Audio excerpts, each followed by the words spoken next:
AgroResenha Podcast apresenta Gestão Rural,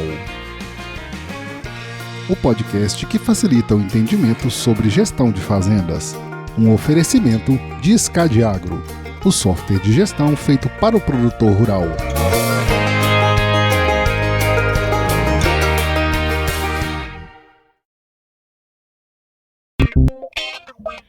E aí, pessoa! Estamos começando mais um episódio dessa série sobre gestão rural que está completando 5 anos de existência, cara. E a gestão, como você bem sabe, é um tema muito importante para o avanço sustentável do agronegócio e sempre aqui com os meus parceiros da SCAD Agro, Jonas e Gabriel. Aqui a gente vai compartilhar, além de boas histórias, muito conhecimento sobre gestão de propriedades rurais. Então se prepare que a partir de agora o seu tempo sempre vai passar com mais conteúdo.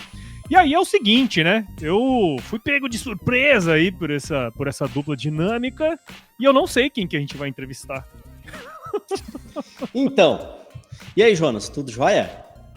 Como é que tá as coisas aí no Capão? Como é que é? Na fazenda, como se diz. Não, como é que é o nome da localidade? Deixa eu exercitar meu gauchês, tá? Hoje eu fui pra fora, eu tô no interior. Né? Então tô aqui é Capão do Meio. Município de São José do Norte. É isso que quer saber. Tá. Mas eu tô pra fora hoje, então se vocês escutarem galinha, ganso... Mas daí vai estar dentro do escopo. É aqui que o negócio acontece. É isso aí. Vai estar dentro do escopo. Agora há pouco mesmo eu escutei o afogar do ganso aí. Isso. O ganso é o bicho mais chato que tem aqui. Tem 3 e, infelizmente, ele é pato e acha que é cachorro, né? Mas você sabe que esse é o aparato mais tecnológico contra roubo, né? Mas assim, é contra tudo, né? Contra qualquer movimentação. Qualquer coisa que acontecer, eles vão reclamar. É o bicho mais chato. Mas então é isso aí, cara. O japonês já falou aí, né? Estamos completando 5 anos esse mês. Estamos em janeiro de 2025. Em janeiro de 2020, nós lançamos o primeiro episódio do Gestão Rural. Estávamos há pouco aqui nos bastidores ainda lembrando como é que foi e tal. E aí, eu tive pensando e tal, conversando com o Jonas, porque nesse episódio a gente tinha que trazer alguém especial, né? E aí, como é um exalquiano também, o cara é engenheiro agrônomo, né? Formado pela Exalc, foi analista de bovinocultura, gestor de projetos, gestor técnico no IMEA, o cara gestor de planejamento e novos projetos da Nutripura, superintendente do AgriHub, amigo do meu coração e do coração do Jonas, fundador do primeiro podcast agro do Brasil, Paulo Ozaki, vem para cá agora como convidado no Gestão Rural Podcast. Olha aí! Não, mas faltou coisa. Seja muito bem-vindo. Faltou um cara, um incentivador do esporte, da saúde. Um maratonista. Vai caindo aos pedaços a cada momento, larga uma parte, mas... Me fez passar vergonha em Floripa, mas eu amo ele. Então, Paulo Ozaki... É só olhar as medalhas lá atrás, lá que o cara já... Como é que tu te sente, Paulo Ozaki, sendo convidado no Gestão Rural dentro do teu próprio podcast, cara? Olha, muito obrigado pelo convite aí, viu? Pra gente trocar essa ideia. Confesso que fui pego de surpresa, mas estamos aí. A gente se vira nos 30, né? E não é nos 30 centímetros. Não vai ser. Eu duvido muito. Mas é isso aí, cara. Eu e o Jonas, a gente tá com essa ideia já tem bastante tempo de te trazer aqui. Porque tu é um ícone aí, né, cara? No mundo do podcast agro. Tu é um cara que saiu de lugar nenhum, chegou em porra nenhuma. Isso aí. O cara estragou nosso caminho sensível, né? Não, tu é um cara que tu começou lá atrás, lá fazendo uns episódios, a gente conversou bem no início, e tu é um cara que fez isso aqui acontecer também, entendeu? E o Gestão Rural, ele existe hoje por tua causa, né? Então, foi um gatilho que teve lá atrás. E quando a gente dá uma... porque não é fácil, viu, galera? Gravar podcast parece, assim, um negócio... é massa, não sei o que, tal. Mas, assim, não é fácil, né? A gente ter que correr atrás de gente para trazer aqui, a gente, né, exercitar isso aí, ter essa persistência, e enfim, é um negócio que todo mundo espera todo mês e tu tem que estar lá batendo ponto. Então, e o Paulo é o cara que faz a gente se mexer também aqui. Então, Paulo, já vou te agradecer por estar aqui como convidado. Foi uma sacanagem mesmo, ele não sabia. E eu disse que eu ia chamar e o cara ia entrar e tava ali já. Ele já disse e ele não ia nem perceber, não percebeu. O cara tava atrás será dele. Que o cara vai entrar? Mas, cara, vamos lá. Vamos pro... Hoje quem vai conduzir o show aqui é eu e o Jonas, e tu vai estar no picadeiro, pai. Ele já tava bravo que não tinha roteiro, mas como que nós vamos fazer o troço sem roteiro? Não tem roteiro. Pra ti não tem mesmo. Hoje mas tu vai provar do teu próprio veneno.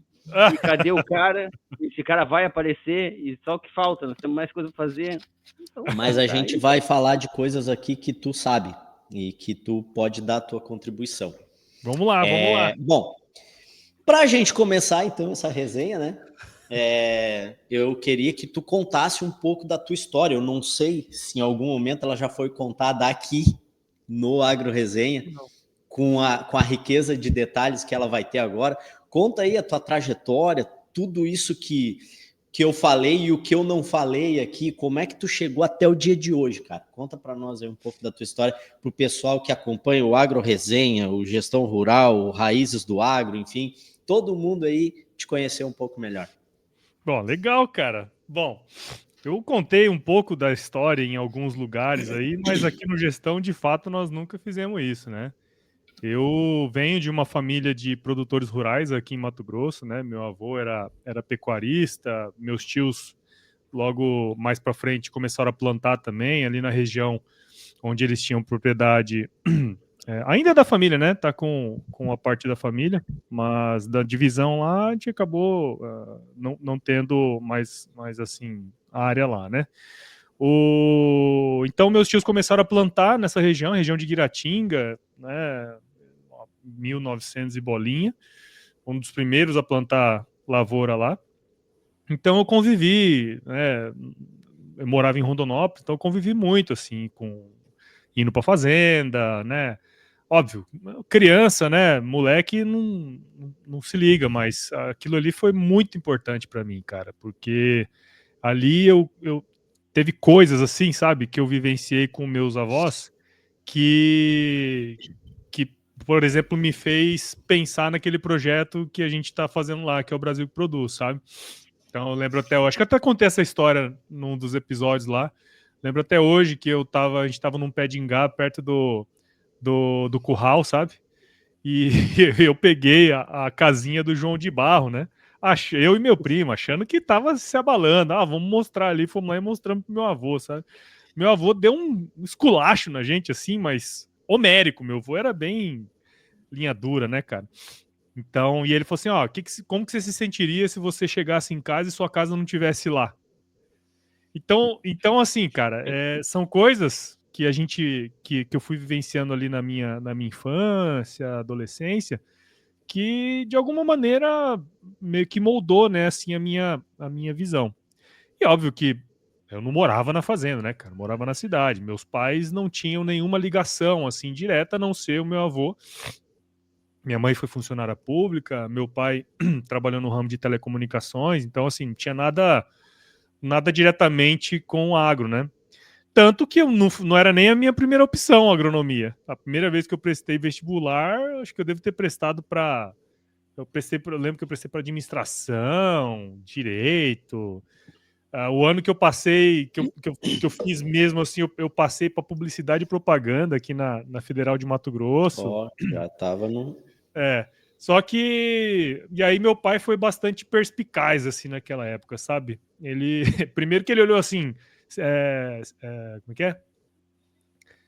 A parte de comunicação e tal, né? Ele falou assim, por que você não vai para São Paulo e faz pelo menos um ano de cursinho? Se for isso mesmo que você quer, aí você faz, né?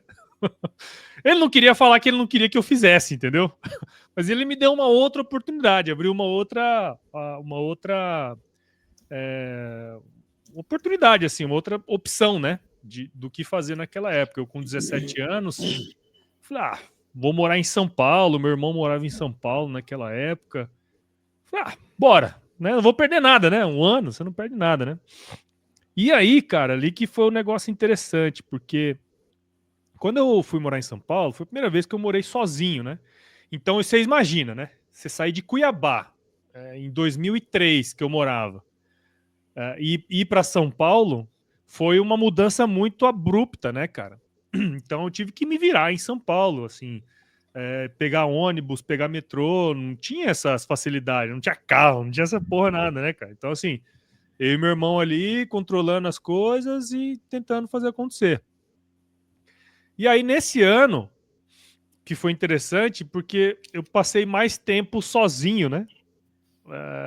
Então, comecei a refletir o que eu queria, para onde que eu iria. E aí eu falei, poxa, a agronomia pode ser um negócio legal. Aí eu fui pesquisar, fui olhar o que tinha, né, de curso, onde tinha. E aí, naquele ano, 2004, eu prestei o vestibular para agronomia em todas as universidades que eu me propus a fazer, né? Então, prestei na Exalc, Unesp, Federal de Santa Catarina, enfim, uma série de Viçosa. Então, prestei em todas essas universidades.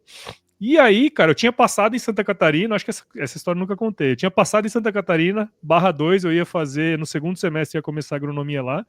Já tava na academia, falei assim, vou morar em Floripa, né, velho? Tem que ficar no shape, né, mano? E aí, pra minha surpresa, eu passei na Exalc. Passei de segunda chamada na Exalc na época. Então, lembro até hoje, 215. São 200 alunos, né, que entra todo ano. Eu passei em 215. E aí, tipo assim, é 215, segunda chamada, daqui 3 dias você tem que fazer como é que chama? A matrícula, né? Pra não perder a sua vaga, né? E lá vai eu, lembro até hoje, cara, isso aí foi a coisa mais foda, assim. Eu na rodoviária, na época eu não tinha esse negócio de andar de avião, né? Avião não era barato, essas coisas, né? Eu lembro que na rodoviária, assim, meus amigos tudo lá, né? Meus pais, assim, aquela choradeira. E eu lembro que eu saí de Cuiabá e fui chorando até quase Rondonópolis, assim, sabe? Tipo, aquela foi a ruptura mesmo do cordão umbilical ali, né? Não só dos meus pais, mas também das amizades que tinha aqui, né? E aí eu fui, cara, assim, eu falei, tô aqui, não tenho não tem outra coisa a fazer a não ser estudar pra caralho, né? E é óbvio que eu não fiz isso. Em seguida, a veia da comunicação já veio e... Então, assim, o primeiro semestre foi aquela angústia, né, de sair de um lugar igual Cuiabá, quente pra caramba, e eu pegar o ano mais frio dos últimos 50 anos em São Paulo, sabe? Então, assim, cara, nossa, o primeiro semestre foi, assim, muito ruim. Óbvio, eu fiz umas amizades ali no cursinho e tal, mas, regra geral, foi muito sofrido, sabe? Só que aí no segundo semestre eu falei assim, bicho, eu já vim pra cá, já tô aqui, bicho, eu vou estudar pra caralho. Aí eu peguei, eu lembro até hoje, eu montei assim, tinha uma escrivaninha, né? Aí eu montei na parede, na frente da escrivaninha, assim, coloquei minha escrivaninha de frente pra parede, que era pra eu não ter nenhum coisa visual passando perto de mim. Não coloquei perto da janela, não fiz nada. Eu coloquei na parede, aí coloquei todo o plano de estudo que eu tinha que fazer, assim, nos próximos 6 meses pra passar, né, cara, num vestibular e tal. E então, assim, passei daí na Exalc, aí eu fui pra Exalc em 2005. E, cara, apesar de ter tido uma vida, assim, de alguma maneira ter no background de alguma coisa relacionada ao agro, é tudo novo, né, cara? Porque daí eu nunca olhei aquilo ali de uma maneira técnica, né? Então, quando eu fui pra lá, eu tinha algumas coisas na cabeça, assim. Eu falei assim, cara, eu gosto de genética, eu acho que eu poderia trabalhar na genética. Eu gosto de pecuária, poderia trabalhar na pecuária, né? E por aí vai. Então, quando eu entrei, churrasco, então... exato. E aí, quando eu entrei, cara, aí eu vi um universo completamente diferente, assim, porque, sei lá, bebida à vontade, tipo assim, os primeiros 3 meses da Exalc, você não paga nada. Você mora nas repúblicas, as repúblicas que a gente chama de estágio, você vai fazendo estágio em várias repúblicas, você vai comendo de graça, você vai dormindo de graça, e aí, meu amigo, eu deitei e rolei nesses primeiros 3 meses aí. Engorda para depois passar fome, no caso. Cara do céu, eu lembro que, porra, eu ia muito festa. Para vender, né? Vender o lugar, né? Bom, então, assim, cara, eu ia em muita festa, eu fazia muita ruaça e a hora que eu vi, o primeiro semestre já tinha passado, eu tomei pau de umas 3 matérias, sabe? Mas época, já tinha amizade. Já, né? Já tinha amizade. Tá tudo certo, né? O mundo já tava... Mas olha só como que é interessante, cara. Na época, hoje não existe isso, né, cara? Mas na época ainda existia o costume na Exalc de toda vez que um aluno reprovava em 2 ou mais matérias, a sessão de graduação mandava uma carta para os pais. Hoje não pode mais, vai constranger a pessoa. Constrange a pessoa, mas na época podia. E aí meus pais receberam uma carta aqui, né, em Cuiabá. Nossa. E aí, bicho, mas você imagina... Imagina o seu Paulo olhando essa carta, hein? Meu Deus. Hoje meu pai... Não, ele não é nada. Vocês conheceram... ele é linha dura, Não, mas ele é linha dura, mas... Bom, fala, Paulo. Não. Meu pai hoje ele é tranquilo, cara. Mas meu pai era muito forte. Eu conheci ele lá na fazenda. Tu não conheceu ele lá na fazenda. Meu pai é linha dura, cara. Meu pai é linha dura mesmo, assim. E aí ali eu lembro que foi a primeira vez que eu bati de frente, assim, sabe? Porque, não sei, cara, cabeça de adolescente, né? Você tem 18 anos, mas você é adolescente ainda, né, cara? E aí eu lembro que, porra, eu sempre estudei bem, sempre tirei nota boa, nunca tive dificuldade na escola, né, cara? Mas ali eu me vi num ambiente que você pegar e colocar tudo isso e ter o equilíbrio é muito difícil, cara. Imagina, você ter que ir pra festa, tomar cerveja, no dia seguinte assistir aula, Ter que ir, não, mas é isso mesmo, ter que ir. Os primeiros meses ali tem que fazer. Não, tem que ir, o cara foi pra Exalc pra estudar, é ter que ir. Mas é meio que obrigado mesmo, sabe? Tipo, esse bicho não tem muita vida, sabe? Então você é meio que obrigado mesmo, né, cara? E aí, eu percebi que não é que não era bom. Não é que não era bom, não é que não era inteligente, mas assim, tinha gente muito mais inteligente que eu e muito mais compromissada do que eu, né? E aí eu lembro que meu pai veio assim com sangue no olho pra me derrotar, assim, né? Falei assim, pô. Eu falei, cara, eu não sou o melhor, eu sou muito médio, e de fato eu sou médio mesmo, não sou um cara fora da curva. Então, assim, cara, tem muita gente melhor do que eu. Você tem que entender que eu não sou o suprassumo. Eu sei que eu sou seu filho, mas eu não sou o suprassumo da inteligência, não, cara. Aqui é difícil, é foda. Né? Então, quer dizer que... E aí, cara, mas olha só que isso aí foi um marco, porque a partir daquele momento, meu pai nunca mais falou nada. Nunca mais falou um A, assim. Só perguntava, e aí, como é que tá? Tudo certo? E aí, porra, eu também criei a consciência. Eu sabia que não era porque eu era burro, sabe? Ou porque as outras pessoas eram melhores do que eu. Eu sabia que não havia esforço da minha parte. Comprometimento e tudo mais. Então, a partir do segundo semestre, é que assim, você perde 3 matérias no primeiro semestre, você atrasa 1 ano de faculdade, entendeu? Porque essas 3 matérias elas são todas pré-requisitos para outras. Então, assim, eu me formei em 6 anos e meio, né?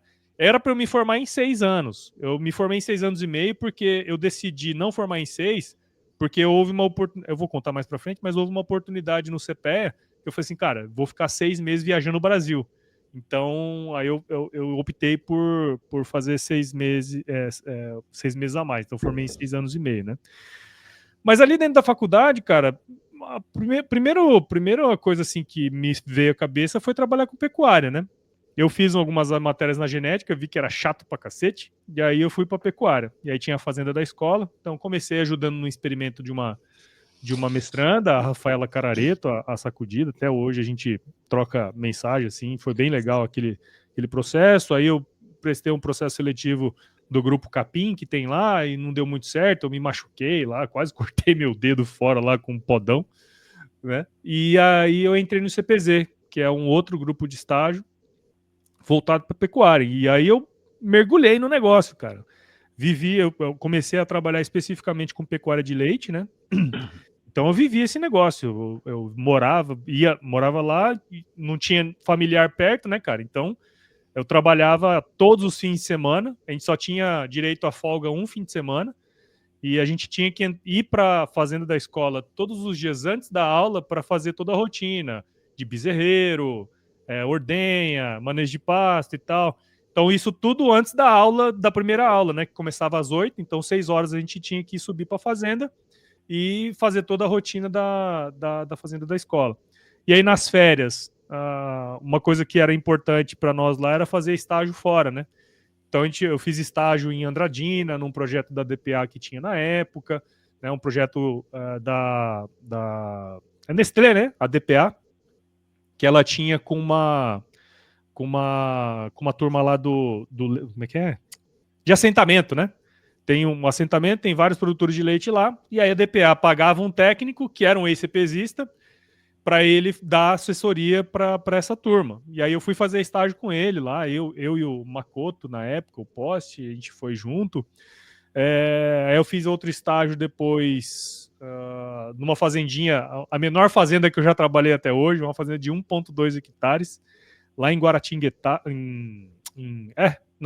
Guaratinguetá não. Jacareí, ali no Vale do Paraíba, né? Então eu trabalhei lá, o seu Zé, Dona Glória, puta, foi uma baita de uma experiência, né? Porque eles eram assistidos pelo programa Balde Cheio, da Embrapa. E eles eram meio que a referência no Brasil, porque eles tinham 1,2 hectares e na época que eu tava lá eles tiravam 150 litros de leite por dia, com 10 vacas, sabe? Porra. E aí tinha todo um manejo de pasto, né, de rotacionado. Lembro que os piquetes eram piquetes de 150 metros quadrados, tipo 10 por 15, tá ligado? Se a gente vai nas fazendas, tem piquete de 10 hectares, né, 15 hectares. Ali era 1,5 hectare, tinha cana, tinha pasto. E ali eu aprendi bastante também. E aí, já no segundo ano de CPZ, eu fui fazer estágio numa fazenda em São Pedro, uma fazenda grande, né? A fazenda que produzia na época 5 mil litros de leite por dia, assim. Era uma fazenda bem ajeitada, assim. Só gado holandês, PO e tal. E aí eu fiz estágio lá numas férias. E aí quando você vai pro segundo ano do CPZ, você tem a possibilidade de, ao invés de trabalhar na fazenda da escola aos fins de semana, você trabalhar numa fazenda, né, de fora, né? E aí eu comecei a trabalhar nessa fazenda. Então eu trabalhava todos os finais de semana nessa fazenda, trabalhava por 1 ano praticamente. E aí, cara, uma coisa interessante dentro desse processo, porque lá na fazenda da escola, como é uma fazenda, né, modelo, a gente, além de fazer a parte técnica, a gente fazia toda a parte de dados, de informações, né? Então a gente tinha a roda do leite lá, a gente sabia que aquela vaca tinha sido inseminada tal dia, então se ela foi inseminada ali e ela não deu cio, depois a gente sabia que ela ia parir em determinada época, né? E a gente tinha ficha de todas as vacas, todo o histórico, tipo assim, quanto que aquela vaca produziu naquele mês, filho de quem que ela é, então assim, tinha tudo ali, era tudo na ficha, né? Só que assim, a gente passava essas informações lá para a parte era uma planilha na época e tal. E aí eu comecei a me interessar pela parte de gestão, sabe, cara? Eu falei, porra, tá bom.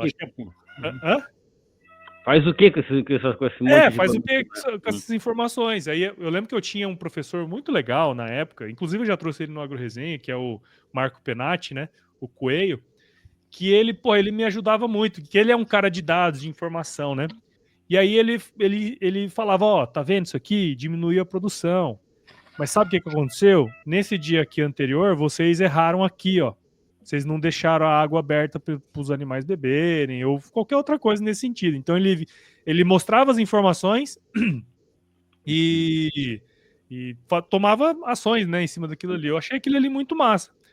E aí, já no final do meu ciclo lá no CPZ, final de entrei lá em 2007, 2008, início de 2009, surgiu uma oportunidade para trabalhar no CPEA, que é o Centro de Estudos Avançados em Economia Aplicada, né, que tem ali na Exalc, né, onde faz o indicador do boi e tal, e tinha uma equipe de leite. E aí tinha um cara lá, o Beduski, que ele, bom, gostou do meu perfil, né, porque eu era um cara técnico e tal, para ir trabalhar lá. E aí foi uma outra curva de aprendizado, assim. Eu gostava de mexer com planilha, mas lá eu tinha que fazer muita planilha, tinha que escrever. Eu não escrevia. Então eu lembro que até o primeiro texto que eu tive que escrever pro Boletim do Leite, cara, eu demorei, sei lá, um dia inteiro. Ainda tomei uma catracada, sabe? E aí eu comecei a desenvolver outras habilidades, né, cara? Análise, comecei a desenvolver habilidades de escrita, né? Eu tinha que dar muita entrevista de mercado, tipo, canal rural não, na época, notícias agrícolas, essa turma toda, né? Então eu acabei, pô, gostando dessa questão de gerar conteúdo. Na época eu não era isso, né? Na época eu tava trabalhando, mas no fim do dia eu era um gerador de conteúdo, né, cara? Eu escrevia, dava entrevista, né? Eu me comunicava já, né? E, bom, cara, e aí eu, sei lá, comecei a fazer um mestrado também em São Carlos, na época, em engenharia de produção. Tava tudo indo muito bem, e aí eu, pô, peguei um projeto inteiro de custo de produção, então eu visitei todas as bacias, as principais bacias leiteiras de 17 estados do Brasil, né? Então eu fui todos os estados do Sul, todos os estados do Sudeste, todos os estados do Centro-Oeste, a maioria do Nordeste e Norte também, né? Pará e Rondônia. Então, assim, cara, eu viajei demais, conheci as principais bacias leiteiras do Brasil inteiro, e a minha principal coisa assim que eu aprendi em todos esses lugares que eu fui é que o produtor de leite não tinha nenhum sistema de gestão, sabe? Era tudo assim, eles ganhavam dinheiro, né? Você tem histórias e histórias aí de gente que produz leite, ganha dinheiro e forma filho e faz o escambau. Só que assim, cara, não tinha nenhum nível de gestão. O único lugar que eu fui e que eu falei assim, aqui é diferente, foi Castro, no Paraná. Mas de resto, cara. Já fui lá. Lá é. De resto, o Brasil inteiro, cara, não tem assim, ó. Até as piadinhas lá no Rio Grande do Sul e do Nordeste eram as mesmas dos produtores rurais na hora que a gente fazia as perguntas, sabe, cara? Então, assim, era um setor. E aí eu conversando com os outros projetos também, porque eu fazia os custos de produção de leite, tinha os custos de produção de pecuária de corte, tinha os de grãos, enfim, tinha um monte. Eu me relacionava com os... O era que dava mais incomodação, porque cada vaca é uma vaca, meu Deus do céu. E não é, cara. Aí eu descobri... muito detalhe. E sabe o que eu descobri, Jonas? Que não era uma particularidade da pecuária de leite. A pecuária de leite era mais, mas não era uma particularidade dela. Quando você pega a pecuária de corte, é assim. Grãos, a gente acha que não, mas se a gente pega aquele produtor médio que na época, o cara não tem nada. Pegar os estudos hoje já entendeu? A gente fala toda hora aqui.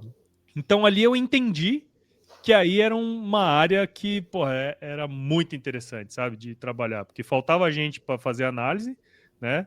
Tanto que na época, pô, eu fazia apresentação lá na CNA, sabe, dos projetos e tal. E aí, cara, eu já tava meio de saco cheio, tava fazendo mestrado em engenharia de produção. Eu falei, me surgiu uma oportunidade. O Coelho, né, o Marco Penati chegou para mim e falou assim, ó, tem uma oportunidade aqui pra você ir trabalhar lá no Pará. Eu falei, tá. Eu já tava meio assim, né, na época era um salário bom, assim, não era um salário... Você imagina, ó, em 2000 e... Não passei trabalho suficiente na minha vida ainda. Então, 2013, cara, eu tinha 26, 27 anos, alguma coisa assim. E aí, cara, eu topei o desafio. Era pra ganhar um salário bom pra caramba, não ia gastar com nada lá, ia morar na fazenda e tal. Eu falei, vou lá fazer um pezinho de meia. E aí, por coincidências da vida, foi exatamente no Pará que eu conheci. Eu fiquei um período super curto no Pará, fiquei 6 meses no Pará só. Praticamente finalizei uma safra lá. Percebi que trabalhar no campo não é a minha praia, né?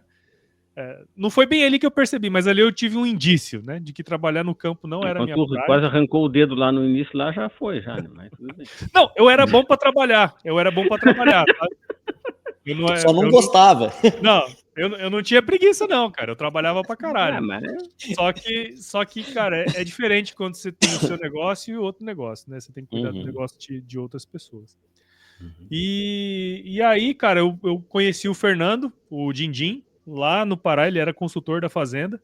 E ele, você escuta, ele é um propagador de podcasts no agro, assim, né? E ele falou assim, você ouve podcast? E na época eu não sabia, nunca tinha ouvido falar, né? Eu falei, não, que diabo esse negócio aí? Pode o quê, né? Eu sempre brinco do pode o quê. Todo mundo falava isso quando eu falava, você ouve podcast? Pode o quê? E aí, cara, foi ali eu descobri um mundo novo, porque na Fazenda, na época, a internet era bem ruim, só tinha parabólica, né? Então a gente assistia Globo, né, cara? Da parabólica, né? E aí eu vi uma oportunidade ali de você, né, consumir um conteúdo de maneira diferente. Eu, na Fazenda, deixava o celular baixando os episódios de dia na sede e à noite no... à noite no dormitório eu ouvia, né, cara? Eu comecei a ouvir no Nerdcast, né, essas coisas assim. E aí gostei, cara. Aí eu saí do Pará. Aí eu falei, eu vou testar outra abordagem. Aí eu fui trabalhar numa empresa de nutrição animal como pós-venda, né? Ali foi exatamente o lugar onde eu falei assim, não, isso aqui não é pra mim. Tanto que eu fiquei na Nutripura. E a Nutripura? Nutripura. Eu fiquei na Nutripura 4 meses naquela época lá. Aí eu falei, esse negócio não é pra mim mesmo. Tá claro que eu não sou Era um cara tipo RTV, assim, tipo um... o pós-venda, né? O técnico que vai atender a parte... Eu falei assim, cara, isso aqui não é pra mim mesmo, cara. Eu não tenho esse perfil, eu não gosto de viajar, não gosto de dormir fora, eu gosto de rotina. Não é pra mim, sabe? Eu não sou o Gabriel. Entendeu? Ele percebeu como é que eu sou, né? No final da viagem já tô assim. Nossa, chato, insuportável, né, cara? Então, assim. E no início. Não. E aí, cara, descobri que não era pra mim. Aí eu voltei pro que eu sabia fazer. Fui pro IMEA na época. O IMEA é o Instituto Mato Grossense de Economia Agropecuária, que é praticamente uma cópia do CPEA, mas focado em Mato Grosso, né? E ali eu deslanchei, cara. Eu comecei como analista de pecuária, aí depois virei gestor de projetos, virei gestor técnico do Instituto. Aí o meu próximo... Não, e aí tem uma história aí, né? Em 2016, mais ou menos, aconteceu em Cuiabá o primeiro Startup Weekend de Cuiabá.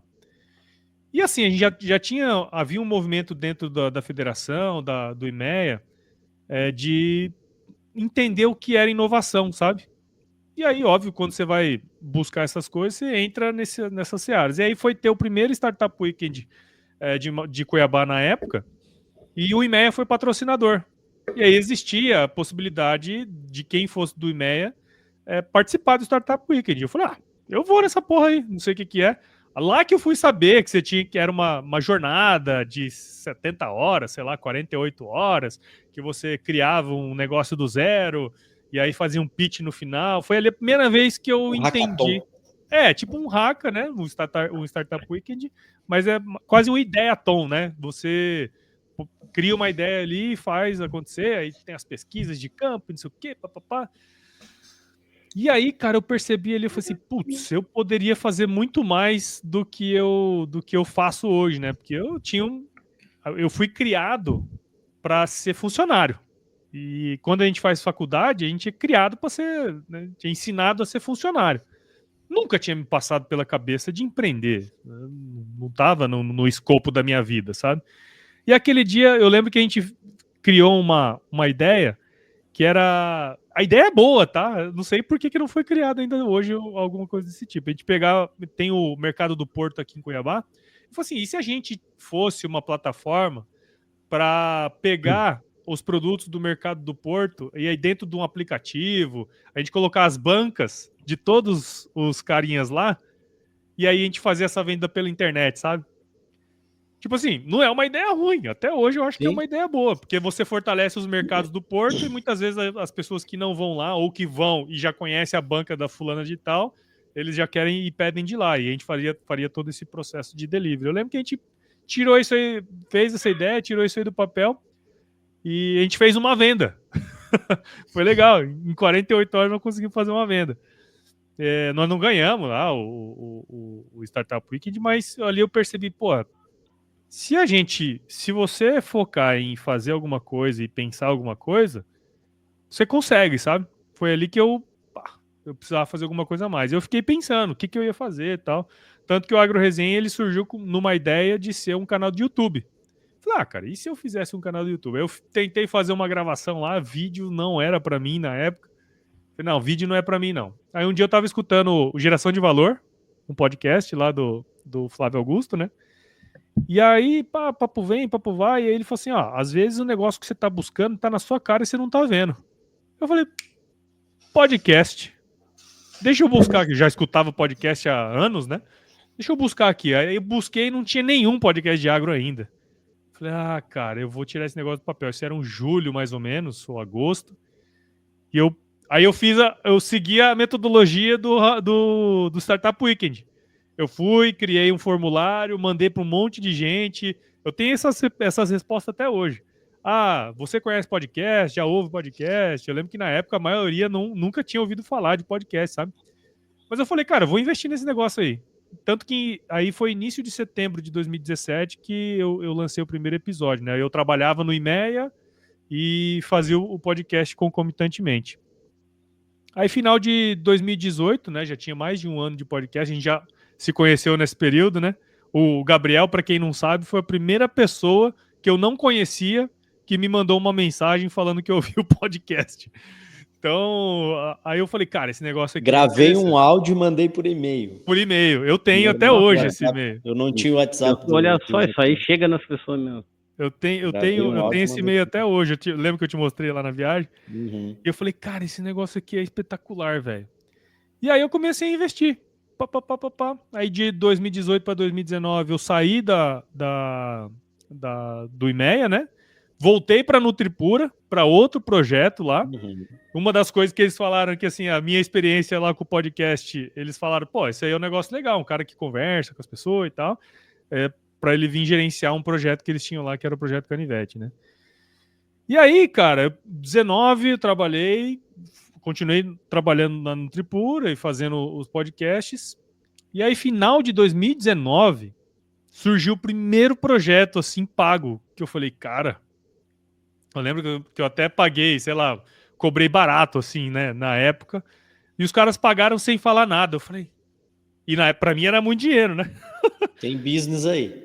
Falei, tem um negócio aqui. E aí, cara, começou a chegar muito.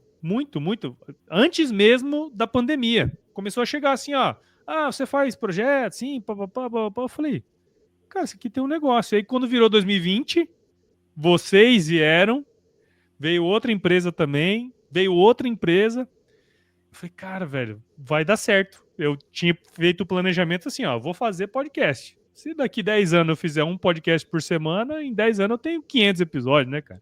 Alguma coisa vai acontecer, né? E aí, começou 20 com alguns projetos e tal, pandemia. Eu falei, puta, fudeu, né? Como é que vai ser esse negócio? No fim, foi bom, porque eu fiquei mais tempo em casa, começou a surgir mais projetos, porque na pandemia as empresas não podiam gastar com outras coisas, feira e nada. Então tava sobrando dinheiro. Ainda é uma época que as commodities bombaram ainda, né? Então tava sobrando dinheiro nas multinacionais, cara. E aí eu comecei a fazer projeto atrás de projeto. Então, como eu tava mais em casa, eu conseguia gravar e ainda assim fazer as entregas, né? Que a gente precisava fazer. Só que aí, quando virou 2021...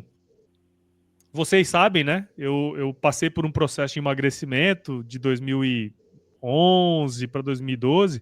Eu cheguei a pesar 130 quilos, aí com a corrida eu... Parece que não, mas o japonês... Parece que não. Aí eu cheguei a pesar 86 quilos, né, cara? E aí E assim, a corrida nunca mais saiu da minha vida, assim. Eventualmente eu corria mais ou menos, Mas naquele ano, de 20 para 21, com pandemia, com coisa e tal, cara, eu engordei demais. Assim, eu cheguei a pesar, acho que mais de 110 de novo, sabe? E aí, pô, eu falei, isso aqui não tá certo. Aí um dia, cara, eu tava trabalhando no Tripura, então quer dizer, horário comercial eu tinha que estar sempre ali fazendo as coisas, gravava de noite, a maior parte das minhas gravações eram à noite. E aí eu editava muitas vezes, às vezes o Senhorá, era uma época assim que eu tava nessa transição, aí eu joguei muita coisa pro Senhorá já, né? E aí, cara, um dia alguém falou assim, ó, você tá vermelho, cara. Você não tá com pressão alta, não? E eu já tinha tido pressão alta, né, no passado. E aí um dia, cara, me deu uma loucura aqui. Me deu uma crise de ansiedade e tal. Fui na farmácia aqui, fui medir a pressão. Cheguei lá, a pressão tava normal. Falei, não, cara, mede esse negócio de novo aí, eu não tô bem, não. E falei, cara, procura um médico, porque você tá sofrendo alguma coisa. Então, assim, eu tava trabalhando 16, 17 horas por dia, né, cara? E aí, meu, quando foi mais ou menos em março, fevereiro, março de 21, eu tava com 3 propostas na mesa, né, com empresas grandes, de podcast que vocês conhecem, que é o da Stoller e o da Sumitomo Chemical, sabe? E aí eu falei assim, meu, se virar esses dois, eu fico grande.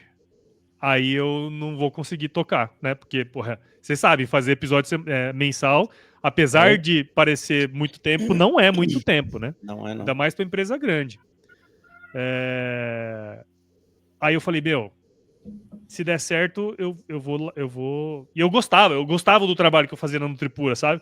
Eu não queria sair. Só que não tinha como mais. Eu tava trabalhando muito e a minha saúde tava indo pro beleléu, né? E aí, pô, deu certo esses 2 projetos. Aí em março, acho que foi março, abril de 21, eu pedi demissão da Nutripura e fui tocar as operações do AgroResenha 100%. Aí a gente já tinha o Gestão Rural, eu consegui criar um modelo de receita recorrente para o podcast, produzindo podcasts, né? Então, eu tinha receita recorrente da SCAD. Quando eu saí da Nutripura, o meu chefe falou assim, ó, eu quero patrocinar o AgroResenha. Então, peguei o patrocínio de vocês, da Nutripura, entrou o Sumitomo, entrou o Stoller, e eventualmente sempre aparecia Bayer, papapá, que vocês já viram vários episódios. E eu falei, bom, fiquei grande. Aí, 21, eu resolvi mudar de vida, né? Assim, querer voltar a ser mais ativo, né? De esportes. E aí eu entrei de cabeça no empreendedorismo, né? Eu tive que queimar a ponte, né? Que, igual o Flávio Augusto fala, você queima a ponte ali, e aí é você por você mesmo, né, cara? Aí você tem que vender. Foi a época que eu mais cresci, assim, cara, porque aí eu já tinha uma filha, né? Que é a minha filha mais velha. Acho que 21. 18 foi quando a minha filha nasceu, dezembro de 18. Eu lembro que todos os meus filhos, eles tiveram coisa. Eu tenho 3, né? Que vocês sabem. O nascimento de um filho meu foi uma mudança drástica na minha vida. De 18 para 19, quando a Olivia nasceu, eu saí do IMEA e fui para Nutripura. 21, quando o Bento nasceu, eu saí da Nutripura e fui pro AgroResenha 100%. E 23, quando o Caio nasceu, eu fui pro AgriHub e continuei com o podcast, né? Então, e aí, pô, fiquei ali 2 anos e pouco, né? 100% no AgroResenha, e ano retrasado, né? Já estamos em 25, surgiu a oportunidade de eu tocar o Hub de Inovação aqui em Mato Grosso, né? O Hub de Inovação Agro. E aí, pô, eu tinha tido já experiência, né, de inovação nos Startup Weekend, quando eu estava no IMEA, o projeto do AgriHub, que era um projeto na época, eu que era o gestor de projetos lá, então eu já conhecia o AgriHub, e aí eu falei, bom, eu acho que esse negócio aqui é uma oportunidade, não só, né, para recuperar ali e fazer um trabalho legal no AgriHub, mas também de alavancar o AgroResenha, né? Porque no fim do dia, a gente sabe, quanto mais a gente aparece, quanto mais a gente trabalha assim, as coisas vêm, né? E aí, estamos nessa, cara. E agora, 25, né, já vou fazer 2 anos de AgriHub. O podcast esse ano faz 8 anos, tem 8 anos de vida. E, porra, tô feliz pra caramba, porque agora a gente conseguiu formar um time lá no AgriHub, aí eu consigo ter uma liberdade um pouco maior também, até para tocar os projetos, né? Igual a gente fez o Brasil Produz, que já, né, num momento como esse, já deve ter ido ao ar. Se não for, ele vai em breve. Então, assim, tô extremamente realizado. Corri minha primeira maratona no passado, né? Apesar de correr desde 2011. Esse ano já tô planejando correr mais 2 aí. Então, cara, só agradecer mesmo, porque foi uma jornada interessante, né? Não tive muitas dificuldades assim, mas sempre teve muito trabalho, cara. Sempre teve muita dedicação. Eu acho que, de alguma maneira, quando você faz as coisas bem feitas, elas retornam, né? De alguma forma. Então, essa é um pouco da minha história. Porra, 50 minutos pra contar. Só eu falei, não, só mas eu não falei. foi, não foi.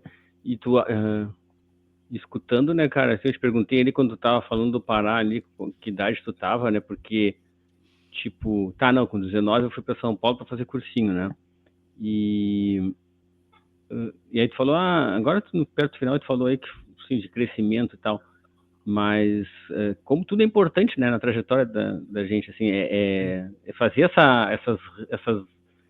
essa revisão aí de vez em quando, né, de olhar tudo que aconteceu, né, porque, cara, não dá para dizer, sei lá, talvez tu saiba, né, mas não dá para dizer, assim, uma coisa que não teve importância, né, tudo teve importância, né, Não, cara. porque até levar pau no primeiro semestre teve importância, sabe, de repente tem mais importância, uns troços difíceis, né, cara, é difícil. E eu digo assim, hoje eu vejo muito guru de internet falando que você tem que planejar sua vida, você tem que planejar sua vida para os próximos 10 anos, sabe, cara?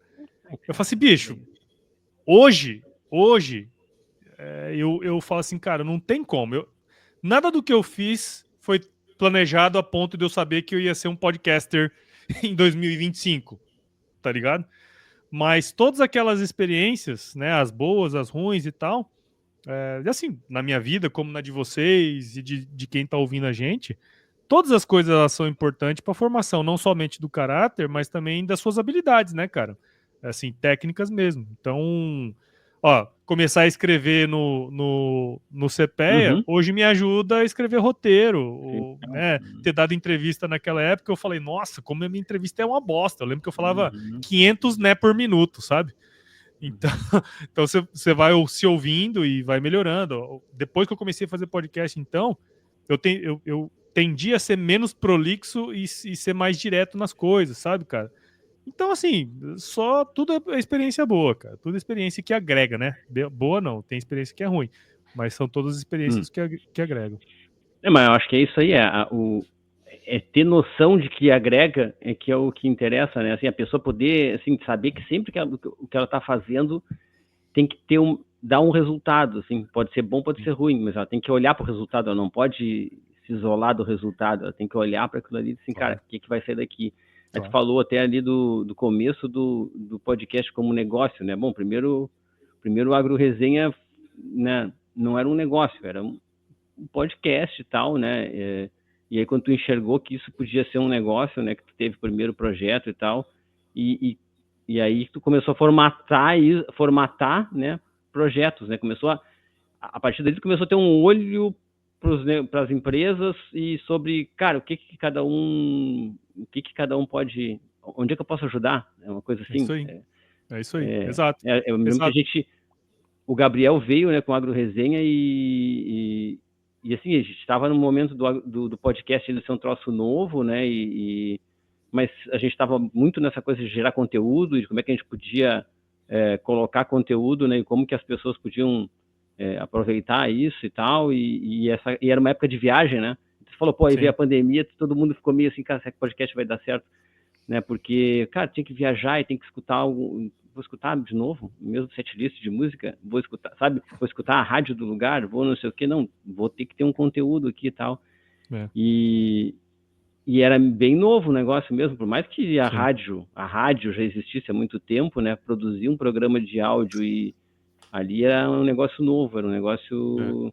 A gente mesmo, durante muito tempo, mesmo o Gabriel sendo metido como sempre foi, e tendo, cara, não, sabe, e ter acompanhado esse iniciozinho de podcast, consumir muito, a gente nunca teve muita, cara, vamos fazer por nossa conta, sabe? Vamos começar a fazer isso aí. E o AgroResenha foi, assim, a tua existência foi o que fez acontecer. O Gestão Rural, eu nem me lembro muito bem como é que foi que aconteceu lá a largada, assim, mas a gente estava naquela que queria fazer alguma coisa, mas não tinha da onde, não sabia como. E pelo que tu falou agora aí, bom, foi numa hora que tu conseguiu enxergar também o AgroResenha como uma formação de valor nele, de conseguir ser um negócio, né? Sim. E você vê como... E você vê como é que é interessante, o Jonas.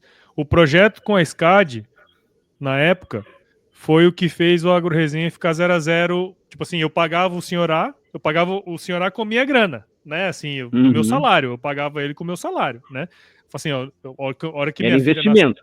filha hora que minha filha nasceu, eu falei assim, cara, eu não posso ficar editando podcast no final de semana, porque eu passava o sábado inteiro editando podcast para publicar no domingo, né? Eu falei assim, não, eu vou pagar, porque eu vou comprar a hora de alguém para ele fazer esse negócio para mim. Só que aí, cara, quando você começa a fazer muito podcast, fica caro, né? Vocês sabem, é um trampo, né, cara?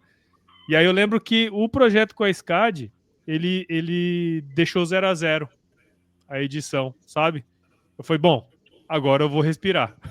Agora eu vou salvar ali uma grana por mês, porque entrou esse projeto aqui com a SCAD. Então a SCAD, cara, o Gestão Rural, ele foi muito importante. Assim, o início do podcast como negócio foi a SCAD que trouxe, né?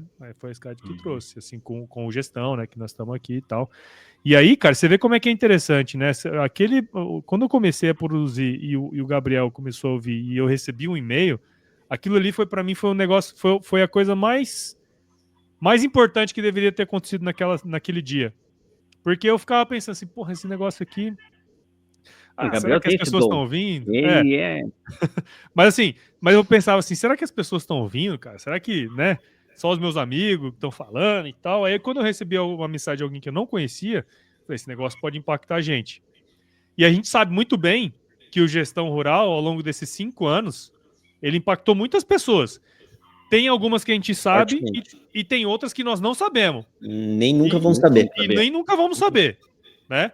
Mas gente que deixou de de dar um passo porque ouviu algo aqui que, porra, podia, né, ferrar com a vida dele lá, gente que não ia fazer algo e começou a fazer, gente que falou assim, cara, se eu não fizer isso, eu vou quebrar, e foi procurar vocês, ou foi procurar qualquer outro software de gestão.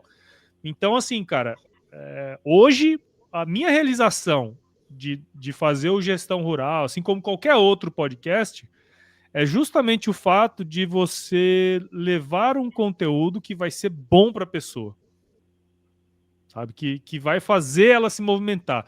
Eu lembro que eu estava lendo um livro sobre marketing de conteúdo, essas coisas, né?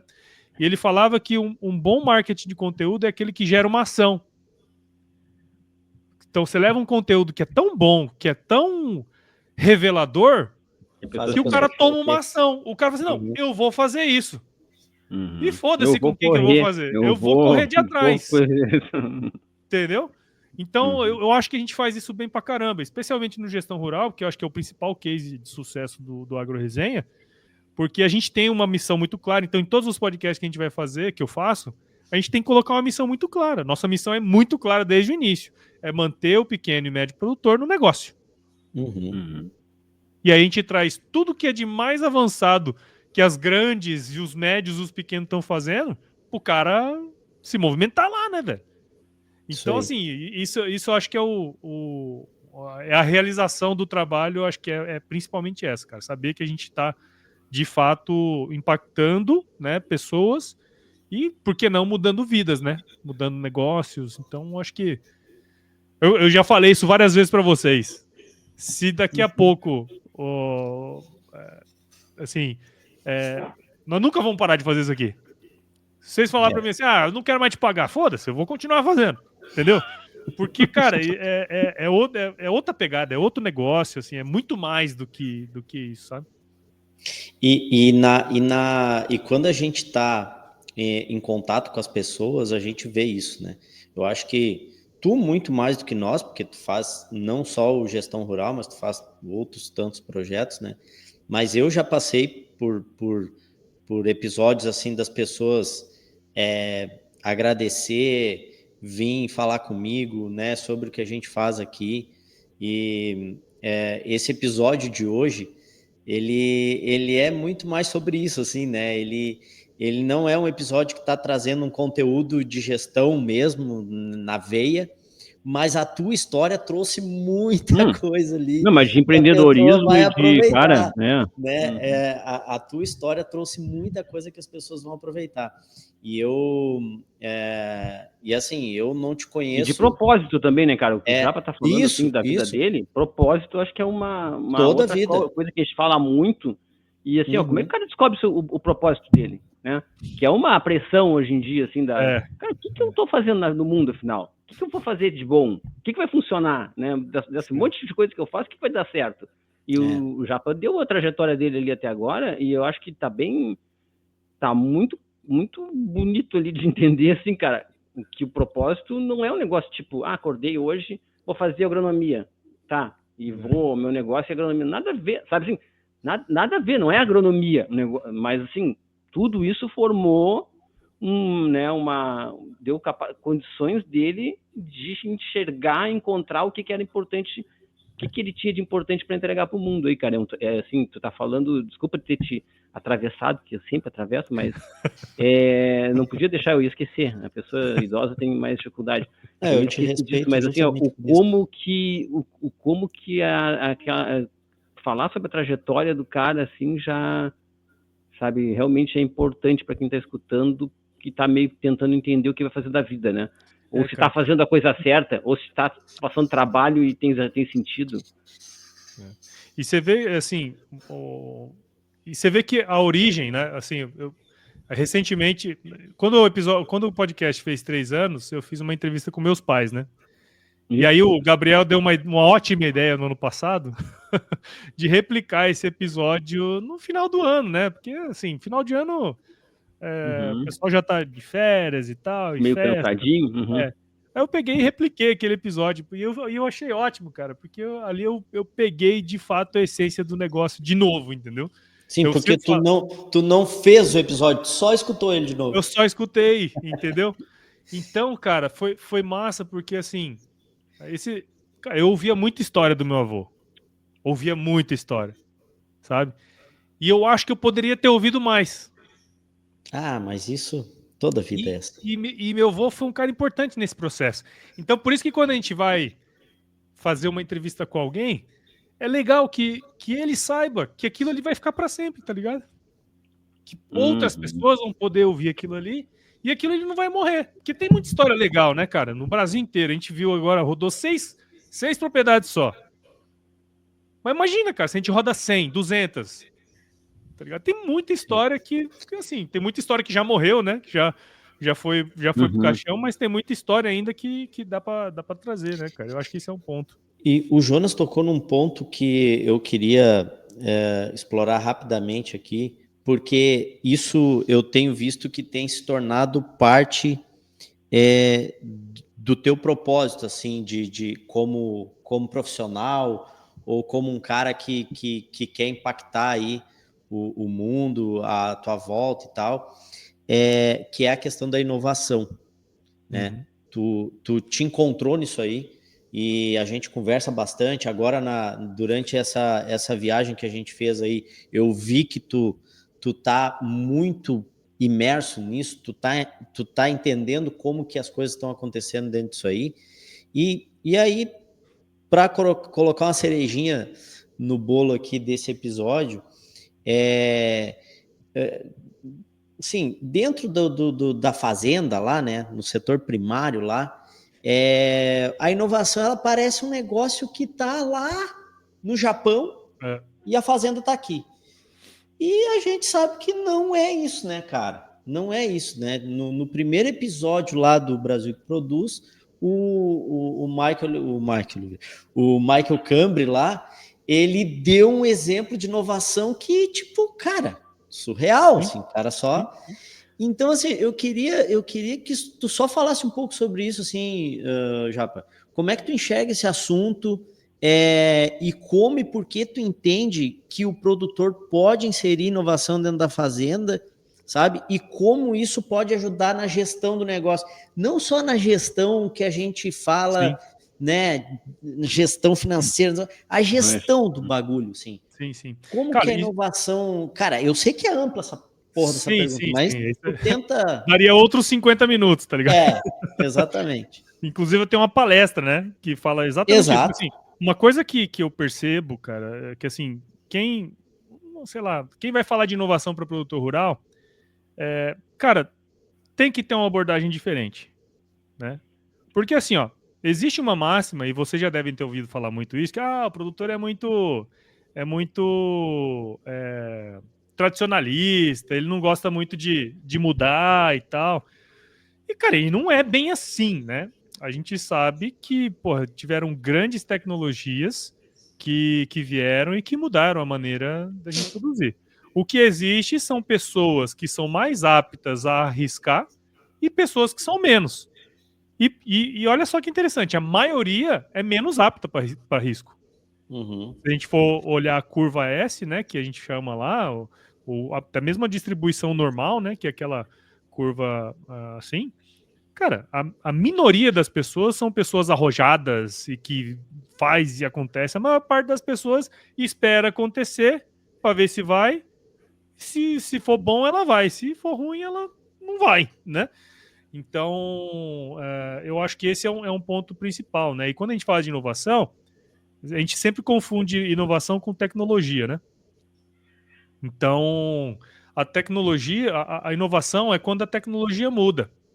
Essa é uma definição que, lendo, a gente percebe, né? Porque, assim, antigamente, a gente, para fazer rádio, a gente tinha que ir num estúdio, né? Tinha que ter uma antena de transmissão. O cara lá do outro lado tem que ter um rádio que capta aquele negócio. E ligado naquela hora. Ligado naquela hora, né? O processo é esse. Hoje a gente faz um podcast, vocês estão cada um na sua casa, nós estamos usando a internet. Nós estamos fazendo alguma coisa diferente do que a rádio faz? Talvez, uma outra coisa. Mas só que a tecnologia mudou. Isso é uma inovação, né? Da mesma maneira que antigamente a gente arava a terra com junta de boi e arado de aiveca, e hoje a gente tem um trator que faz a gradagem pesada lá com uma grade, né? Então, assim, a tecnologia ela vai mudando, e quando a tecnologia muda, ela é uma inovação. Ela pode ser disruptiva, né?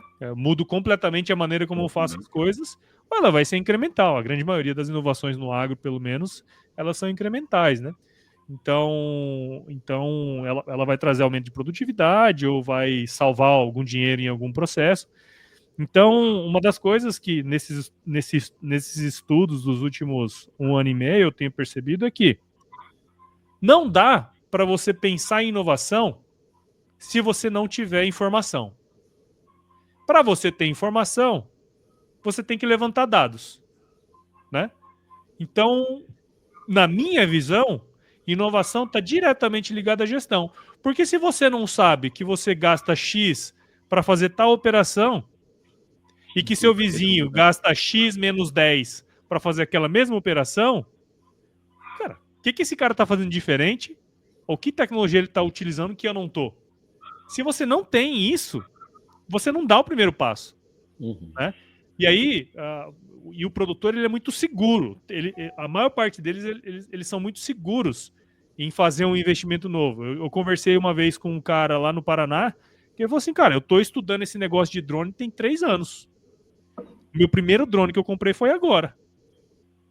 Quer dizer, esse cara é um cara que não adota tecnologia? Não é, cara. Só que o cara é mais criterioso, ele sabe que não dá para fazer gracinha, né, com o dinheiro dele. Então, assim, esse é meio que um recado para quem é de empresa chegar num produtor e achar que ele tem que comprar sua solução porque sua solução é top. Não é bem assim que funciona. Na verdade, o cara compra o que dá resultado, né, cara? Cara. É isso. Entendeu? E para dar resultado, ele tem que saber que deu o resultado. Esse é o grande lance. Então, assim, o que adianta eu ter uma plataforma de X lá, que vai me ajudar a fazer tal coisa, se eu não alimento a plataforma, ou se eu não sei o quanto eu economizei em determinada operação, não faz sentido. Então, na minha humilde visão, eu vejo que a gestão, ela é parte fundamental para qualquer avanço em termos de inovação. Porque inovação, você vai buscar melhorar o que você faz hoje, né? Porque inovação é o conjunto de processos, né, que você faz para ter determinado produto, né? Processos, pessoas e tal, que vai produzir um produto. Então, se você melhora os processos, né, melhora essas questões, você, teoricamente, vai ter mais lucro, né? Esse é o grande lance. E aí, pô, aí tem uma série de desdobramentos aí, né? Eu falei, tem o cara que é o early adopter, né, que a gente gosta de falar, que é o adotante inicial de tecnologia, o cara que, independentemente do resultado do negócio, ele vai dar a mão para você e vai falar, não, vamos fazer até dar certo. Esse cara é super difícil de encontrar. Vocês na Escadiago devem ter encontrado uns 10 na vida toda de vocês. Não sei se foi tanto. Se for 10, né? Não, vamos fazer, não, deu errado, não, vamos fazer aqui. Esse cara é o early adopter, né? Esse cara é difícil de encontrar. O problema é que as startups, elas querem vender para o cara que não é early adopter uma coisa que não está sendo... Uma ideia de que um negócio que não está pronto. Aí você fode com toda a tecnologia que você tenta implementar. Então, o grande desafio é como você encontra os early adopters, dependendo da tecnologia que você quer implementar. Porque se esse cara faz e dá certo, o vizinho acompanha. Basta ter uma... O desenvolvimento do milho híbrido foi exatamente assim, cara. Não muda nada. O desenvolvimento do plantio direto foi assim. A utilização de herbicida foi assim. O cara olhou pro vizinho e falou assim, nossa, o que você está fazendo de diferente aí? A minha lavoura não está desse jeito. A inveja move todo mundo, velho. O meu vizinho está melhor. Eu preciso saber o que esse cara está fazendo. Veio um produtor, um vendedor aqui que me vendeu um tal de milho híbrido aqui. Deixa eu ver como é que é. Pá, o cara comprou uma parte, fez em 13 anos lá nos Estados Unidos, lá o milho híbrido já estava 100% usado na região, sabe? Então é assim, cara, não muda nada, sabe? A maneira como... Agora, você tem que testar tecnologias com perfil de produtor que faz sentido. Mas, assim, resumo da ópera, eu acho que é isso, cara. A inovação, ela vem a reboque, sabe? Da gestão. Ela é uma consequência, praticamente. Você melhora a gestão da sua fazenda, você vê onde estão os gargalos, onde estão os problemas, e aí você vai buscar por soluções para resolver aqueles problemas. E aí é onde a tecnologia chega, né, cara? Eu acho que esse é o principal. O cara tem uma fazenda, né, e ele tem essa, assim, tu trouxe lá, né, da tua infância, né? Tira o ninho do passarinho do lugar, né, onde já se viu, e hoje a gente tem essa coisa brutal aí, né, dessa visão do produtor como o cara que destrói as coisas, né? Assim, tem essa narrativa por uma parte importante aí da nossa sociedade, né? Tem uma narrativa de que o cara quer destruir, né? E tu vê que a inovação, falando de inovação, é assim, por que tá avançando, né, a busca por, né, por soluções que não são baseadas em químico, né? Ou é biológico, ou é de manejo e tal. Por que isso está acontecendo, né? Por uma questão econômica, tem uma questão econômica também, mas também por essa questão, que tem muitos produtores que estão vendo essa situação, que, assim, cara, a gente tem um limite para o uso dessas coisas aqui, a gente tem que... o que a gente pode fazer mais, então, para otimizar o que a gente está fazendo, para que seja melhor ainda, né? Para que a gente consiga produzir, e além de conseguir produzir, ainda, né, usar menos defensivo, menos químico. Então, e a inovação, quer dizer, controle de praga é uma inovação? Não, todo mundo tem que controlar praga, né, por exemplo, desde que começou a plantar, né? Tu plantou, o bichinho tá ali para comer, não tem? Só que como que tu controla isso? O jeito de fazer esse controle é que é a inovação. Sim, e você vai ver, esses exemplos... mais preciso no controle também, né? De trabalhar. A inovação é quando tu, né? Pelo que eu entendi, Quando muda a muda o jeito tecnologia. de fazer e aquilo se torna mais fácil, mais rápido, mais barato, né? Mais E você eficiente. vê, ó, esse exemplo do biológico que você deu aí, o Jonas, ele vai ser um dos exemplos, como eu dou do milho híbrido do sistema de plantio direto. Daqui uns 5, 10 anos. Tempinho, ó. Daqui 5, 10 anos, nós vamos olhar para o passado. Virada, cara, nós vamos fazer. Aqui teve uma virada. Foi bem aqui que teve uma virada. Nós estamos vivendo isso aqui. Porque assim, ó, eu conheci gente que usou biológico há uns 10 anos atrás e falou que era uma bosta. Sim, não deu certo. Que não dava certo, que não funcionava. Hoje, a gente foi lá, a gente visitou várias fazendas, né, Gabriel? O que os caras falam assim? Cara, esse negócio tá mudando. Mudou a maneira como eu faço as coisas aqui. Então, bicho, daqui 10 anos, nós vamos olhar para esse período agora e vou falar assim, ó, isso aqui foi uma revolução não sei o quê, sabe? Foi bem aqui que aconteceu a divisão. E o Brasil vai ser protagonista nisso aí, porque nós somos os principais. Nós somos os principais nesse negócio. Porque, por exemplo, assim, a gente fala de biológico há décadas, cara. Assim, há décadas que se fala de biológicos. Mas hoje, com as tecnologias que a gente tem para produção... O conhecimento que já foi produzido em cima disso, o que funciona, o que não funciona, controle de isso, cara. É isso. Assim, ó, tem um livro muito legal... Ai, cara, como é que é o nome dele? Que fala mais ou menos assim, ó. Outliers. Eu acho que é Outliers. Que é assim, ó. O Bill Gates só é o Bill Gates porque ele viveu numa época que tava nascendo. No dia, na hora, no timing exato. Se ele tivesse nascido meia hora depois ou meia hora antes, já não dava certo. É isso aí. É isso aí. Entendeu? Cara... Então, assim... Pode falar, te fala. Não, vai. Então, assim, o que eu tô querendo dizer é que existem maneiras de você fazer as coisas melhor, né, cara? E, assim, a época, ela é muito importante também. Porque, por exemplo, assim, o próprio plantio direto.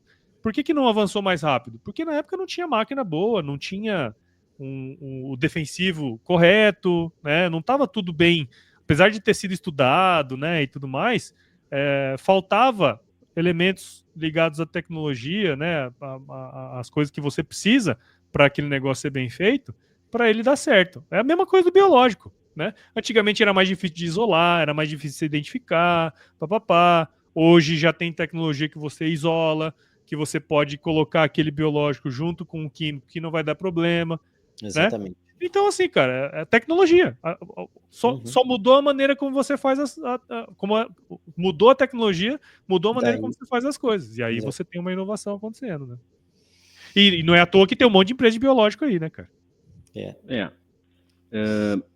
Eu acho que, cara, a gente tá... Tem, como tu falou, se quiser conversar, tem muita coisa pra falar. Mas eu queria ter uma coisa que eu queria aproveitar, assim, toda essa tua experiência aí, desde lá do leite na Exalc, né, antes disso até, né, e, cara, toda essa tua trajetória te deu oportunidade de conhecer o Brasil todo, como tu falou, e todos os produtos, sim, o perfil de produtores de regiões diferentes em todo o Brasil, produtores de leite, de carne, de grãos, agricultura de grande escala, agricultura de pequena escala, e a gente está todo mês aqui falando de gestão. Tu falou aí de números e da inovação ligada à gestão e tal. Desse tempo todo que tu caminhou aí, com toda essa gente que tu falou e com todas as entrevistas que tu fez, o que tu identifica, assim, como universal, assim, de desafio universal do produtor quando se fala de gestão, assim, de gestão financeira? Eu acho que vamos puxar para o nosso assunto, né, que fica mais fácil, né, da gestão financeira, da gestão do negócio dele ali, né, como um negócio, assim. Qual é o desafio que tu... Cara, se eu for pensar nesse tempo todo e nesse Brasil todo, tal coisa apareceu. Cara, você falou um negócio interessante. Eu tive a oportunidade de visitar o Brasil todo. E, pelo trabalho, eu tive a oportunidade de visitar muitos países também, né? Então, eu fui para a Argentina, fui para o Uruguai, fui para os Estados Unidos, fui para a França, fui para a China, Então, assim, Mas melhor vai ficar ainda, então. Eu conheci vários lugares, sabe? E o legal de ir a trabalho em missões técnicas é que, por exemplo, a maior parte desses países a gente foi com um grupo de produtores daqui para lá.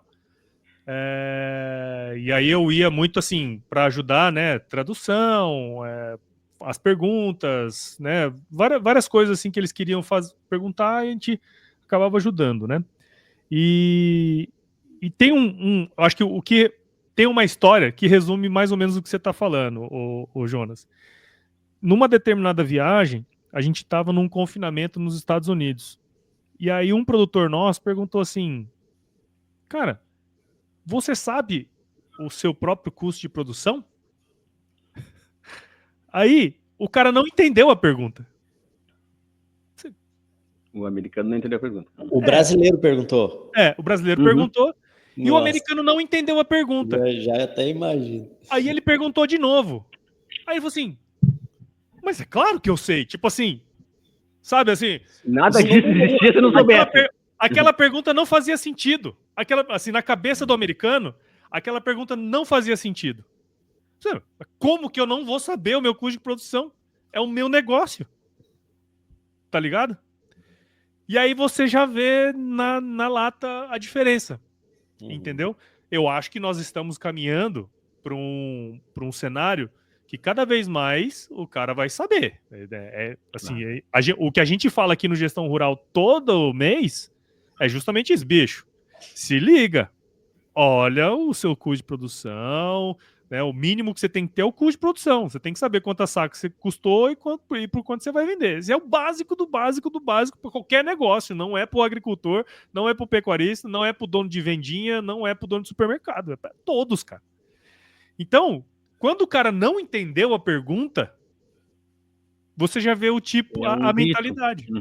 É um grito. Entendeu? Claro que eu sei, não tem como eu não saber, eu tenho uma DRE do meu negócio, entendeu? Não faz sentido eu não ter as informações do meu próprio negócio. Imagina se eu não sei o custo de produção. Lá nos Estados Unidos, o custo de produção mais caro, a margem teoricamente até mais espremida do que a nossa aqui. A nossa pecuária, por exemplo, aqui, ela aguenta desaforo pra caramba, né? E ainda assim tem margem, entendeu? Então nós vamos caminhar cada vez mais, à medida que a gente vai especializando. Isso aí é estudo que já mostra isso, né? À medida que a gente vai especializando a nossa produção, enfim, aumentando a produtividade, cada vez mais a gente tem ganhos de margem decrescente. Eu acho que até o Antônio da Luz falou isso, né? A gente tem ganhos de margem decrescente. Então, à medida que a gente aumenta a produção, o preço não acompanha. E a gente cada vez mais vai pressionando, a gente vai pressionando o resultado. Só que a gente não é a gente, é todo o grupo. É todos. É meio fora do controle, né? Então, à medida que o tempo passa e as coisas vão ficando mais especializadas, a margem vai ficando menor. E com a margem menor, você toma na cabeça mais fácil, porque um peido que o Lula dá ou um peido que o Bolsonaro dá, muda tudo o negócio. Muda tudo o negócio. E aí não é governo X, Y, Z, porque a gente gosta de colocar culpa do governo, né? Mas não é governo X, Y, Z. Daqui a pouco já vão me chamar de faz o L aí, qualquer né? coisa. Mas se você não tiver o controle do seu negócio, cara, não tem jeito. E aí a gente ainda tem um grau grande de... Eu não gosto de falar amadorismo, porque nenhum produtor é amador, né? Nenhum deles. Mas talvez profissionalização ou talvez um olhar mais atento para a gestão, sabe? Eu acho que esse é o próximo passo. Esse é o próximo passo. Eu até vou dar meu palpite aí, assim, escutando o que tu falou, né? O meu palpite, assim, bom, sociedades totalmente, assim, sociedades diferentes, né? A gente olha os Estados Unidos e olha o quanto que se gera de dinheiro nos Estados Unidos, que se cria de dinheiro, né? Vamos dizer assim. Então, é tipo tu aqui no Brasil, eu vou abrir uma fábrica de, sei lá, de água mineral, não, água é muito fácil, sei lá, um refrigerante qualquer. Tá, mas e aí? Não, cara, vou produzir refrigerante a rodo, cara. Tá, mas ninguém vai inventar isso, né, cara? Não, vou abrir uma fábrica de refrigerante, vou produzir refrigerante a rodo e... Tá, e aí não, vai dar certo. No final eu vou vender, vai dar dinheiro e tal, vai dar tudo... e não saber quanto custa fazer refrigerante, né? Então, é meio assim, o agricultor... É que como a agricultura, como a gente fala sempre que a agricultura tem essa conexão, até isso aí, a conexão com a natureza, a conexão com os ciclos ali da planta, a conexão do cara com a produção. Como ele produzindo, assim, parece que aquele é o único fim do negócio, sabe? Bom, tudo se resume a eu conseguir plantar e conseguir colher. Bonito que fosse, né? Mas assim, para que isso continue, se perpetue e que isso seja cada vez melhor e que isso gere valor para ti, para tua família, para a sociedade, isso tem que dar dinheiro. Então, eu acho que até assim, o Brasil tem essa, assim, o produtor brasileiro tem essa visão, só consegue ter essa visão distorcida exatamente porque ele coloca naquilo um olhar que não é um olhar de mercado, não é um olhar sim, de propósito por si só, cara. Plantar e colher é um propósito da vida, não, cara. Mas a gente tem que viver em cima disso. O mundo precisa, né? Tem que ter dinheiro, tem que ter ali. Não adianta só viver. Para continuar plantando, para continuar colhendo, isso tem que dar resultado. Tem que conseguir botar dinheiro de novo ali, conseguir viver, tem que gerar valor para ti, para tua sociedade, para o teu país. Então, eu acho que, assim, totalmente contrário à visão que se tenta passar, inclusive, sobre o produtor e sobre o agronegócio do país, é ao contrário. A gente tem muito problema por conta até de uma fantasia que o produtor leva, porque tu até te falou no meio do caminho, porque vão até daqui a pouquinho dizer que eu sou, né, sou Lula, eu sou não sei o quê. Porque isso também é outra coisa que a gente tem, assim, tem um pensamento, aquela famosa, né, ideia, o pensamento mágico, né? Tem um pensamento mágico de que é o governo que vai resolver, de que é sei lá, o cara que está comprando de mim que vai resolver, vai pagar mais. É que o mercado não existe, não dá para ter pensamento mágico, não é? A única pessoa que tem controle sobre isso é o cara que está fazendo, é o próprio produtor. Então, cara, realmente tem um negócio diferente da fábrica de refrigerante aí, que vai a favor do produtor rural, principalmente produtores de commodity, é o seguinte: se o cara produzir, vai vender. Entendeu? Se ele produzir, vai vender. Tem mercado. O cara do refrigerante pode não vender. Pode não vender, porque todo mundo quer Coca-Cola e Pepsi, não quer Parecola, não quer Ozaki Cola. Ele quer Coca-Cola lá e tal. E o produtor rural que produz soja, milho, algodão... Alguém vai comprar, tá certo. Ele vai vender, ele só precisa cuidar do bagulho. Ele só precisa fazer o que o Japão falou. Ele não precisa ser o comercial, né? Não, ele não precisa. Ele não precisa descobrir uma fórmula mágica de soja. Tá aí. É essa aí. Ele não precisa descobrir uma soja, um milho do João, o pé de feijão lá que vai no céu e tal. Não, ele só precisa produzir e cuidar da parte que organiza, que é o que tu falou. Lá que o americano... não entendi. Não, tu sabe o custo? Mas como que eu não vou saber o custo, rapaz? Isso aqui é uma negócio, mas assim, a gente tá falando aí, né, do cara do produtor de soja, vamos dizer assim, né? Tu pega assim, eu tô numa região aqui que o pessoal produz cebola. Cara, esse ano foi um desastre. Com certeza, muitos não pagaram o custo de produção. Mas o que é o problema, né? É um monte de propriedade pequena, pulverizado, as pessoas, né, o mercado varia, não é por conta deles, eles, na realidade, são levados pelo preço, como a gente fala sempre, é o mercado que manda no preço, só que o preço está muito encolhido, a margem é muito encolhida. Então, se o cara não tiver clareza sobre o quanto que ele vai botar ali, não tem como ele viver disso. Ele tem que ter muita clareza. Um mercado maior, um produto de mais impacto, que é o arroz, que também é aqui da região. Mesma coisa, o Antônio toda hora está falando isso, né? Assim, tá muito legal, mas assim, se tu não souber quanto está custando para te plantar e tu continuar aumentando produtividade, aumentando produção, daqui a um tempo vai ser inviável o pessoal comer arroz. Por quê? Não, porque não vai ter mais quem plante, porque não vai precisar plantar. Eu vou plantar para quê? Porque os caras vão caindo todos, né? Não tem, então, entender o custo é a base de tudo, né? É o começo de tudo. Mas o que eu quis dizer é que, assim, eu não preciso me preocupar com o mercado, só preciso me preocupar como que eu vou tornar aquilo viável. Porque o mercado tem alimento, tem. O alimento primário tá aí. Se eu produzir ovo, eu vendo. Se eu produzir leite, eu vendo. Se eu produzir cebola, eu vendo. Aí eu vou ter que ver a escala, como tu tá falando. E vale a pena. Eu vou plantar 1.000 hectares de cebola porque eu não vou vender, sei lá, né? Aí eu vou ter que ver como... Mas é um negócio, assim, o setor primário, né? O produzir alimento, o alimento que vem da terra, cara, dificilmente tem algo que eu vou produzir que eu não vou ter mercado, que eu não vou vender. Nem que seja na feirinha ali da cidade, o cara vende, né?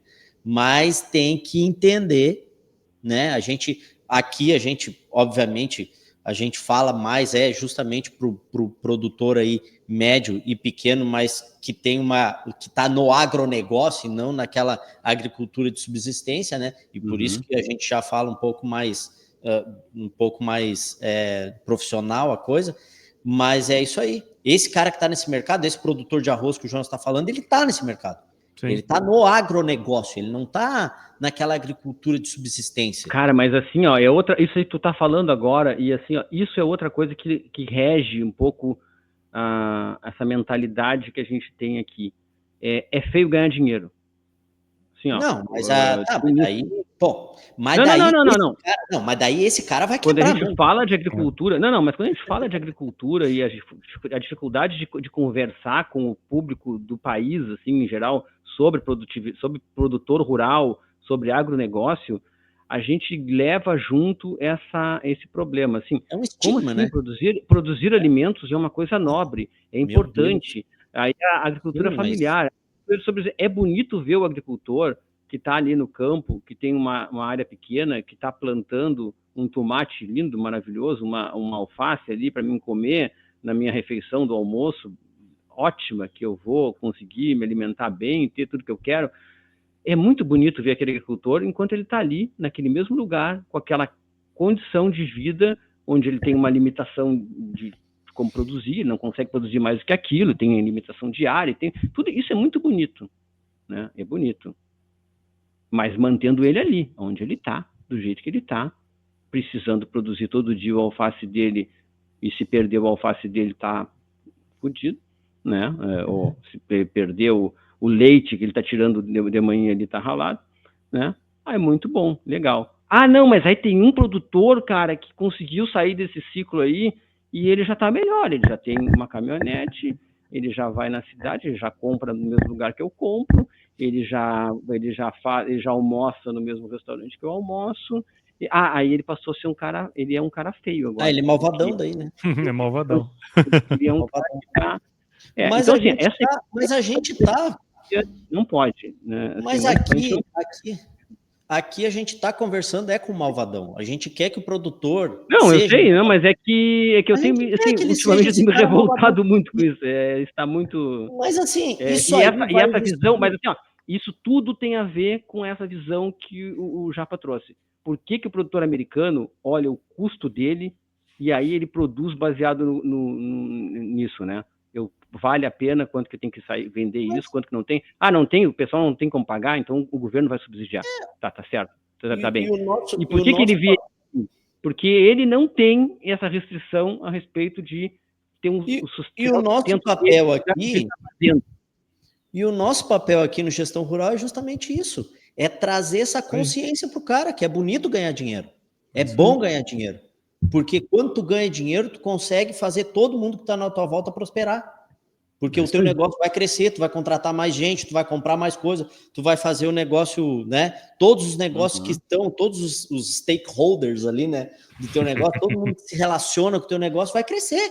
É isso aí. E é isso, a gente está aqui para tornar todo mundo malvadão. Esse é o objetivo do Gestão Rural. Lógico, Maravilha. isso. Se a ideia que a pessoa tem de quem é um produtor rural profissional, que é um cara que gere a fazenda como um negócio, se a visão que as pessoas têm é que o cara é malvadão, o nosso objetivo é tornar o cara malvadão. Então, esse é o objetivo. Gente, meu Deus, já passou de 1h30 já. Quase 1h30 aí Só a minha história foi 50 minutos, cara. Vai tomar no cu. Mas foi muito rápido. Tem muito detalhe ali que foi pulado, com certeza. Foi um episódio muito bom. A gente tinha um roteiro aqui, a gente fugiu completamente do roteiro. Isso era muito natural que acontecesse, sendo só nós três aqui. Mas foi muito bom.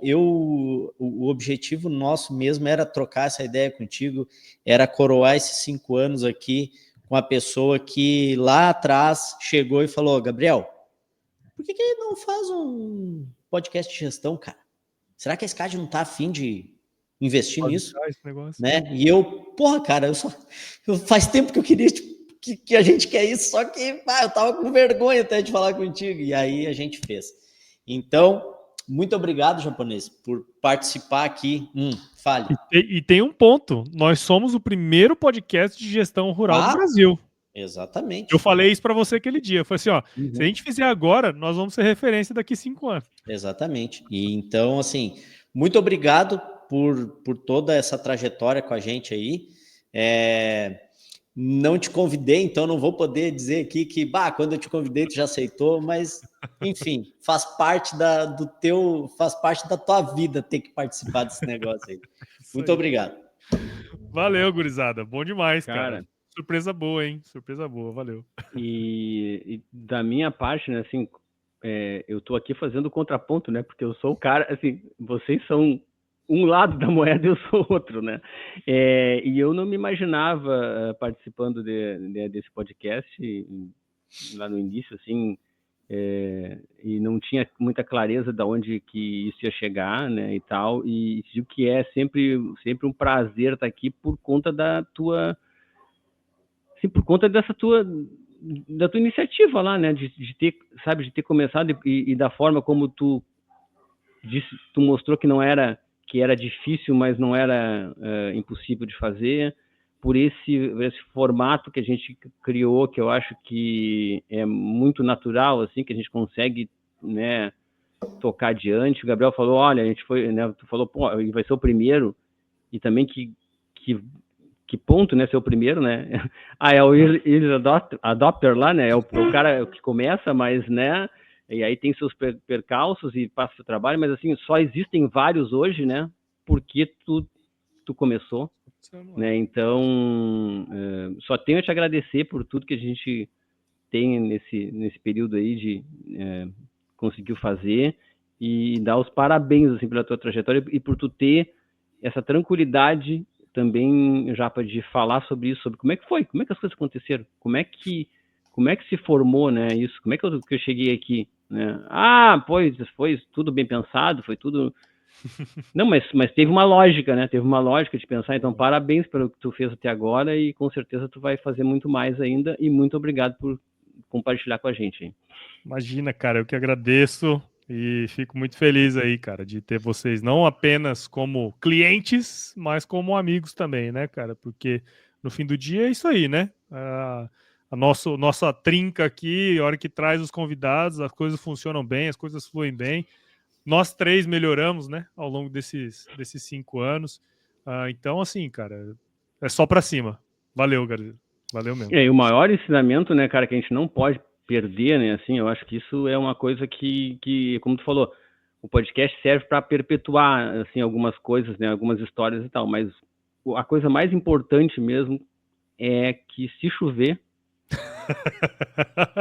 não precisa molhar a horta. É isso aí.